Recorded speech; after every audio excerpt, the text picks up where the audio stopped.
La ilaha illallah.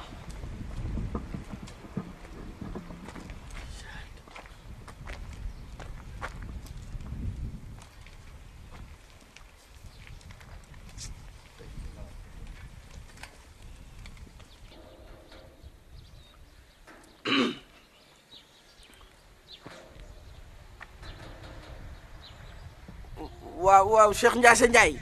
waaw Guèye.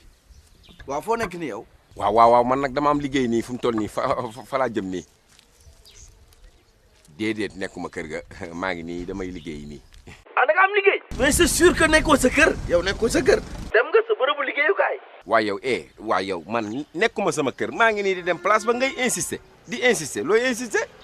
waaw moo gën ñuy tàllal loxo di ñaan di ñëw fii di fi toogaani di reeraani di añaani lii la c'est bon. Guèye déglu ma mosuma laa ñaan benn dërëm mosuma añee sa kër mosuma reer sa kër waaye mais yow Guèye yow yabaate woo. xoolal laajuma la ko ngir dara dama koo laaj nii rek. waaye yow tout à l'heure waaye yow Guèye mi ba doo lawul ma barki dem mu kër ga gaañe yow yaa ma woo ma wol du ma ñëw man nam ma sa ceebu jën Ayda Saw laa nam.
dili koko la ilaha illallah yow kii lu tax ma namu ko kut bugut taxawal yow taxawal wala namu la ilaha illallah nan ngay def dama la namm sama biir xol laa la nammee am na loo xam ne waroo koo def waroo ma bàyyi Ayda Saw waroo ma bàyyi. du nga gis ma bàyyi la sa waaji la kat liggéeyiwut chaque jour mi ngi ci kër gi. man li ma metti mooy keroog gis naa la. keroog gis naa la nga ànd ak moom li ma koy tàllal loxo sama biir xol mi ngi doon pincé wu ndax ma gis la nga ànd ak moom ma xam la xam Cheikh Ndiaye mérité wul dara mérité wul ah ñi nga mel nii macha allah. sa xarit la de. kan mooy sama xarit. Cheikh Ndiaye sama xarit de ko dégg nii rek de. de ko dégg nii moom ñi mu maasoo leen si koñ bi ñëpp a gaañoo. moom moo fi desoon looloo tax ma xaritoo ak moom loolu la de maguma moo ma mag. billahi ay atam kàttan dem mus na la ko wan. daf koy nëbb. xoolal man yow laa am dama bëgg bis ni ki tey nga bàyyi ma xel xam ni am na ku la bëgg.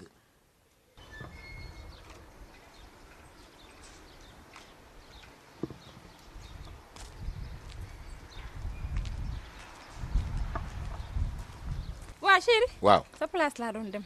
sa kër ngay toj. yow ummi lan moo war a toj sama kër. bu ñu àggee sa kër di nga xam luy toj sa kër. sa kër ma ngay toj laa la wax. dinaa la wax ñaari baat ummi man duma sa morom gis nga sa jëkkër ni ma joxee cër boobu laa bëgg nga delloo ma ko man sama kër jàmm laa fa bàyyi ak salaam heure bii du ma ne ci place bi maa ngi jàll ci sama beneen place ba te na nga modéré sa langage ndax yow Guèye yaru la. xam nga yow yaay sama jëkkër musuma taxaw ak yow ne la lii wala laa. waaw te xamoo ma ci len lu ñàkk fayda ba ma nekk ci yéen ba tey su ma fi taxawee ne la sa kër ngay toj xam naa li tax man la sa kër ngay toj. waa man lii bëgg a toj sama kër laa xamul lan la. bu ñu fa àggee di nga xam lan la mënoo koo xam te demuñu fa faa ñu àgg kër nga xam la koy toj lan la. Xodeer jiitul ummi ma topp sa ginnaaw li nga wax nag yàlla na doon dëgg jiitu. bu ñu àggee la nga bëgg a wax lépp da nga ko fa fekk da nga am loo wax. demal cey Guèye lii de laam. ay Guèye yow ak sa digganteeg mbay ni mu mel nan la mel. yow da ngaa fàtte ne sëy bi yaa ko ñaane woon. waaw maa demoon. waaw mais yow xanaa yëgoo li xew. bi ñu demee dañ doon xeex foofu. xeex sa tur soo duggee si jàq ji doo ko fa gis. loolu de yaa ma ko wax. ku ñuy tàq dañ lay bind si registre jàq yi. Aïda Sow mariage am ak Cheikh Ndiasse Ndiaye soo duggee doo ko fa fekk parce que xam nga lu tax paa bi du bind moo altu paa beneen bi xam nga altu mooy nga def nii rek laal ko bët bi xeex ba daal di tàmbalee ñu ne nii taf yëngal yow sa sëy bii sëyoo si dara. man li ma la wax xam naa ko te dinaa dem ba ci jàkka ja xotti registre ba sàcc ko indil la ko pour wan la amoo jëkkër na ngay toog nii rek. waaye yow sa dëgg nga nekk ni kan yow. kon Aïda Sow li ma wax si suba ba léegi fecc gi ma duggee ak yooyu yëpp dangaa tege ni man sama caaxaan laa nekk. ah dama lay laaj. xoolal sama xar-xaru kanam ba xam am na dara lu siy caaxaan. déedéet waaw bàyyi loolu yow tamit réfléchiral léegi man. gannaaw moom dem na woo naa ko mu ne liggéey na. ci ay waxam. nee naa am na liggéey. du dëgg léegi leen laa bëgg man suba dinaa fi ñëw suba. da ngay bàyyi ba 10 heures nga ñëw. vers 10 heures dina baax. ten fu mu jotee mën naa def éruption si kër gi bul tëj buntu kër gi comme nii. jeex na.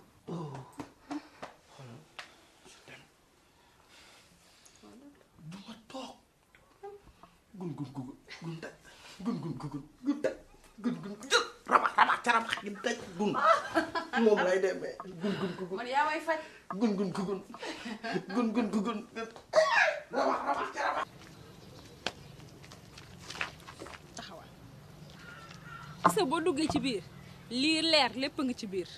waa ji di nga ko fekk ci biir. waaw waaye nag ndànk dus glace. jërëjëf.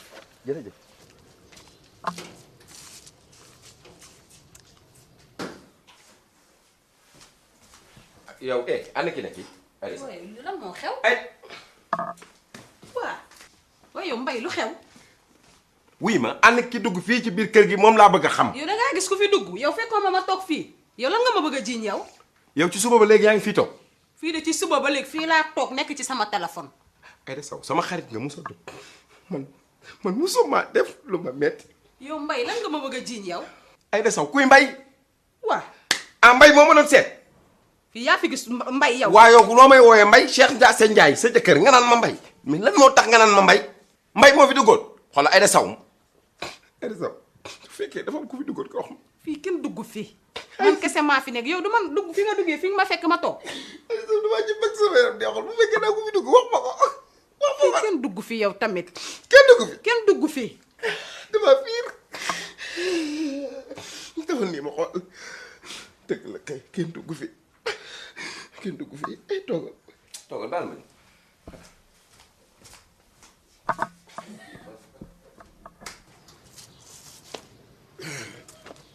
ana mu gisoo ko. kan laay gis. gis nga ko wala gisoo ko. ma yow man kan laay gis. mi ngi ci biir. xoolal xam nga la laa bëgg nga may ma jàmm. waa jaa ngi ci biir. déglu ma kër gi maa ko tabax maa ne woon ñaata maa xam ñaata néega fi ne dugg naa xool ba sonn gisuma dara. xool nga bu baax a baax.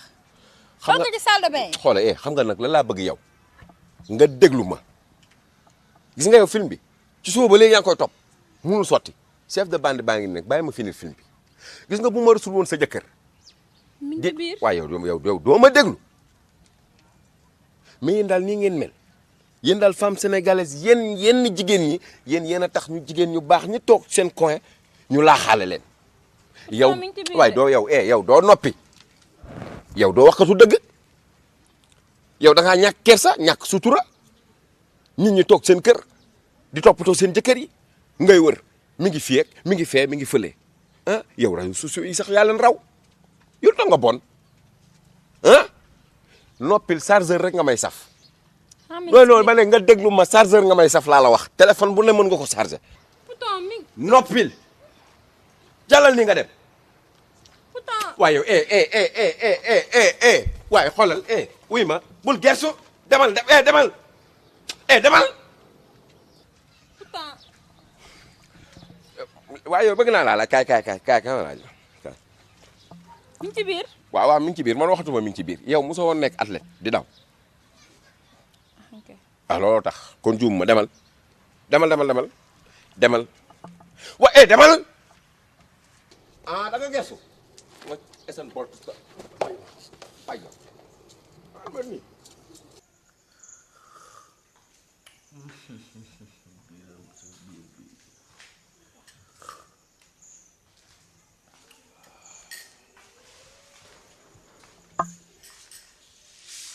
bébé yaa ngi toog.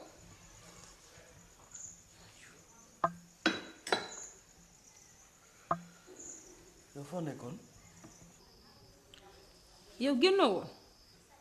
si génnoon naa waaye dama dugg ci waañ bi seet café gisuma ko mu jeex ma dem ci boutique bi jënd café woola pour nga defar ko malheureusement gisuma la ma defaral ko sama bopp.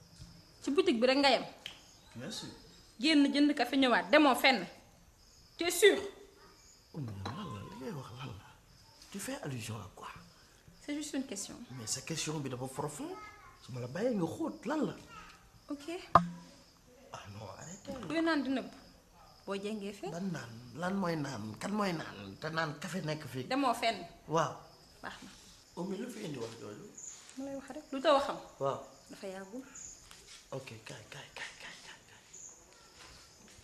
jëlal lii nga yóbbu ko ci waañ bi nga indil ma sama ordinateur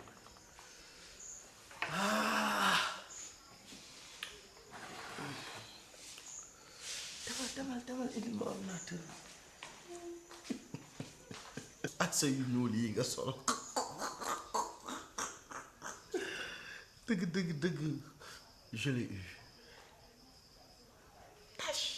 voilà man maa ngi tudd Samba Diaw je suis scénariste bon jot naa participer ci ay séries yoo xam ne daw nañ fi lu ci mel ni Café avec saison 3 ci côté scénario bi bi ma ci jógee aussi j'ai fait Mbetteel mais avant loolu aussi j'avais fait ay Per bu xar liggéey naa ak Daaray Kocc ci benn produit bu tudd ay gaaf en dehors de loolu def naa benn série boo xam ne c'était Ça Neex ak Baye Eli ñu tuddee woon ko Kër Baye Jogo bref j'ai fait beaucoup de choses def naa ay ëttu bira ak yooyu yëpp bon en dehors de loolu en ce moment maa ngi œuvre ci Mbetteel bi.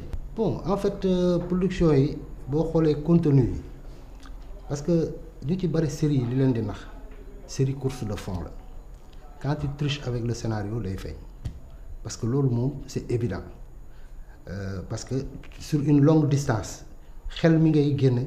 pour bind su fekkee ni c'était pas préparé boo ko defee pilotage à vue systématiquement dañ koy xam parce que tu ne peux pas faire un scénario pour une série respecter nit ñi mu am benn événement bu xew tey suba nga dugal ko ci sa biir scénario donc ça veut dire que tu fais du pilotage à vue te loolu day rey scénario dafa am trame am logique bu muy suivre parce que ñi koy seetaan da ngay jóge ak ñoom point A pour ñu jëm ak ñoom point B parce que dis-toi bien que tu n'es pas plus intelligent que ñu lay seetaan ndax lu logique bu ñu koy seetaan dañuy xam ne lii c'est une histoire continue léegi nag ñu ci bare li leen di rey dañuy am scénario bu linéaire benn histoire la ñuy am topp ko te Sénégal dañu xamul différence su feuilleton ak série day am début am fin sur chaque épisode mais bu dee feuilleton c'est da ngay feuilleter comme un livre pour comprendre.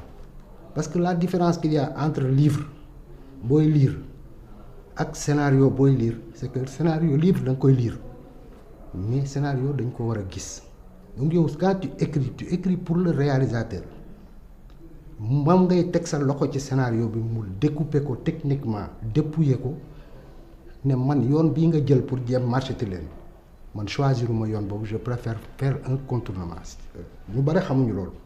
C'est le seul réalisateur qui doit décider trame film bi naka lay doxe mais fii danger bi mooy da ngay gis quelqu'un qui joue qui te dit que je suis le metteur en scène wala je suis le scénariste mais bu yàggee moom il va écrire pour lui-même te loolu ça peut tuer le film parce que fu mu gën a neexee ci moom fa la koy laaj te loolu nag c'est dangereux pour le cinéma sénégalais c'est-à-dire am na ci beneen côté boo xam ne là où ça peut faire très mal mooy trame day am mais day am ay sous-histoire loolu mooy gunge scénario parce que bu dee da nga am benn couple booy topp wala benn famille booy topp ngay liggéey ci ñoom chaque fois bu yàggee da ngay lase da ngay créer des sous-histoires des fois nga bàyyi fa yax bi sous-histoire yi yóbbu film bi mais nag loolu ça demande beaucoup de réflexion moo tax scénariste doo tëb rek ne man dama bëgg nekk scénariste da ngay gis ku la ko romb ci mbedd mi ne la j'ai une très bonne histoire boo ko traité mënul def ñaari épisode parce que quand on te donne une histoire yow yaa ko war a développer jox ko fondement jox ko trame mais le problème des Sénégalais mooy dañuy autoproclamer wu telle affaire c'est-à-dire pour être réalisé te dafa am fooy jaar am au moins bagage boo xam ne tu peux l'apporter tu peux réaliser ce film parce que li ñu man sama xel rek laa lay jox mais le réalisateur la ca sama xel moom moo koy wone mais léegi nag bu koy wone doo ko ne woneel ma ko nii da nga naan da nga koy bàyyi moom mu wone ko loolu mooy réalisateur mais Sénégal da ngay gis koo xam ne day nekk caméraman ngénte ñëw ne la réalisateur la quelqu'un qui ne peut même pas lire un scénario mënoo ko découper nga gis un scénariste boo xam mënu la defal bible ah c'est-à-dire boo ko nee defal ma bible il sait même pas lan mooy bible alors que yow si sa fil conducteur boobu ci la ñuy def storyboard bi présenter ko le réalisateur mu ne man samay plan de découpe nii lay demee même le caméraman yi filmer dañuy am chef opérateur te c'est le réalisateur qui commande mais gars yi ils ne comprennent pas pour ñoom cinéma benn yëfu caaxaan la quoi affaire bi da ngay ñëw def nii gis nga si on veut être compétitif sur le plan international il faut que ñuy defar des films de qualité film de qualité moo lay yóbbu nga mën a dem tey jii concurrencer les Nigéria concurrencer ñeneen ak ñeneen parce que ñu gars yi ñu ngi ci beneen level la je vois que nag gars yi am na ci ñuy def ay efforts et tout mais booy xool tey technique bi bu defee nii histoire ba def nii c'est-à-dire affaire bi c'est un mouvement d'ensemble le jeu doit être juste day gis ku taxaw ne la man je suis le directeur d'acteur bi il sait même pas quels sont les types d'expressions qu'il y a dans le cinéma mun la ci limal ñaar man j'en connais des gens yoo xam da ngay ñëw ñu naan la affaire bi na regard bi dëgër xam nga na sourire bi kii fii mais affaire bi ñun théâtre ñu quoi te beaucoup confondent le théâtre et le cinéma gis nga yooyu ku ci nekk figé wu ci biir daax yi da ngay am problème te gis nga humilité la ñu ñàkk ci suñu groupe yi c'est-à-dire tey jii même su ma dee man Samba Diaw participer naa ci benn film participer naa ci yeneen film def naa ci lii sama xam-xam def naa ko ci mais su fekkee dama yore sama costume cravate fu ne ma romb fa di pant suñu lay waxee monsieur le réalisateur ngay gëm lu sa bopp ne yow réalisateur da ngay nax sa bopp donc il faut que ñu dellu si sur terre ñun amuñu industrie cinématographique on a un état qui ne croit pas à la culture parce que culture bu ko état gëmee da ciy def ay milliards xamuñu sax xaalis bi ci ne ak le nombre d'emplois yi ñu mën a créer mais tout le monde se reste là on les prend pour des crétins ñoom ñëpp ñuy signe di pant xam nga maa def lii ngandalu gi nekk fi alors qu'ils n'ont rien ku ci feebar fii gars yi taxawu la parce que da ngay gis léegi nii c'est bien que côté bi nga leen di encourager nag mooy leen rek ñu ngi commencer di comprendre que bëgg nañu qualité parce que loolu c'est important parce que bëgg qualité gi mooy lañ doon def xam nañ ne baaxul mënuloo ko sax yóbbu Gambie gi ba di ko présenter ci festival waxatuma laaj di ko yóbbu ci beneen festival léegi ils comprennent que pour ñu percer sur le plan international il faut qu'ils fassent des films de qualité te film de qualité nag c'est toute une chaîne ça démarre par le scénariste mu jox ko réalisateur ba ca suuf mais Sénégal script sax amatul ci cinéma léegi faux raccord yaa ngi mel ni tulleeg maa la ci biir film yi et ku nekk di ngànn c'est triste xale yi di jóg rek jékki-jékki rek il s'autoproclame scénariste scénariste a gën a difficile ci suñu métier yi surtout pour écrire une série imaginaire soo waree bind scénario sur 23 personnes tu dois te métamorphoser et te multiplier en x fois yow mi koy bind pour nekk dans la peau de cet acteur là bindal ko waaye boo amul expérience passé woo Pout gi amoo fenn foo dox amu doo lire nga nekk benn semi analphabète sa njàng solo bu ñu la nee kañ nga bàyyi jàng ne CM2 waaye comment tu peux conduire toute cette troupe là naan la leen di jox xam-xam il faut que boy yi ñu revenir sur terre pour écrire un scénario il faut nga am bagage intellectuel benn il faut nga am vécu il faut nga am un esprit très fertile et très vivace c'est-à-dire yow munoo toog yow doxoo fenn demoo Pout gi bugg ñëw ne yow da ngay conduire 23 personnes naan leen yaa leen di jox xam-xam des gens qui ont bourlingué pendant toute leur vie ëpp la xam-xam téeméer yoon suñu ñëwee avec leur politesse et tout parce que tu te dis que tu es le scénariste ñu présenter scénario bi ñu gis ne ñetti ligne nga bind naan bon affaire bi nii laa ko gisee quoi xam nga fii da ngay dox nii rek après waa ji def nii ak nii ak nii et puis on avance quoi gars yi ne bon ok léegi nañ leen toog ñu waxtaan ñu defaraat ko donc acteurs yooyu toog defaraat scénario ba yow nga génn ñu signal la dégg ay félicitations nga am ñàkk jom gu toll ne di pant mais quand même am na yoo xam ne nit ñi dañu arrêté nax seen bopp gis nga yenn yi xam nga fan la gàcce di amee ji bés boo koy woote ba ñu woole ci plateau télévision nga toog ak say naataango nga war a expliquer wu gis nga nit lu bari da nga koy sóor booy man je suis pour que ngeen nekk scénariste mais dem leen ngeen jàngi technique d'écriture boo jàngee technique d'écriture nag don bi ak xam-xam bi loolu kenn du ko jàng day nekk ci yow on a vu des Sembène Ousmane ay autodidacte lañu xam nga ñooñu yàlla moo leen ko may mais au moins on te dañ lay jàngal comment conduire une histoire parce que histoire day am début am corps am fin mais yow tu vois des films yoo xam ne c'est-à-dire ci bëreet ba xam nga luy corps baak fin baak yëpp mais donc y a pas une histoire donc moi je dis il faut que booy dellu si waat parce que défi bi pour ñu relever ko il faut ñu def des films de qualité te film de qualité histoire de qualité la réalisation de qualité jeu de qualité loolu mooy cinéma boo ko xoolee léegi lu tax ñiy def film yi ñu war leen encourager parce que au moins ils ont osé relever le défi parce que ñu ngi jël seeni moyens di góorgóorlu pour am production bu présentable te boo ko xoolee ci internet bi mi ngi exploser donc ça veut dire que sénégalais yi bëgg nañu li ñuy def boo yi koy def aussi am nañu amour bi bëgg nañ ko mais état bi ñuy wax nii c'est-à-dire il te sort 2 millions jox ko benn groupe de personnes boo xam ne ka ko jiite figuration la mës a def ci cinéma muy Ngaylo Ba ñu ne kooku mooy le grand cinéaste au Sénégal nga xool li tax gëwuma cinéaste sénégalais yi même bu ñu leen joxee fond dañuy ñëw mais suñu image réew sax la ñuy njëkk a yàq parce que da ngay dem tubaab bi moo lay orienté ci sa scénario li nga war a bind nga dem créer ñu ay case ca àll ba delloo si ñu ay kii ay yenn tënk ay caaya def ñu ay pantin quoi parce que tout simplement on te donne 2 milliards foofu pour nga def sa cinéma nga ñëw fii iñaane nga sax sénégalais yi daan def figuration ñu leen di fay yenn xaalis nga dem ba gëmloo tubaab bi non ñii boo leen joxee 5000 10 000 ñu defal la figuration ce groupe de personnes là nga xam ne c'est des manipulateurs ñoo toog fee yoruñu dara ay nit yoo xam ne defuñu fi dara barki yàlla li ma lay wax nii gis nga ay wiri ñoo leen ëpp mérite ci biir Sénégal parce que boo ñëw ñi ngi def lu Sénégalais di seetaan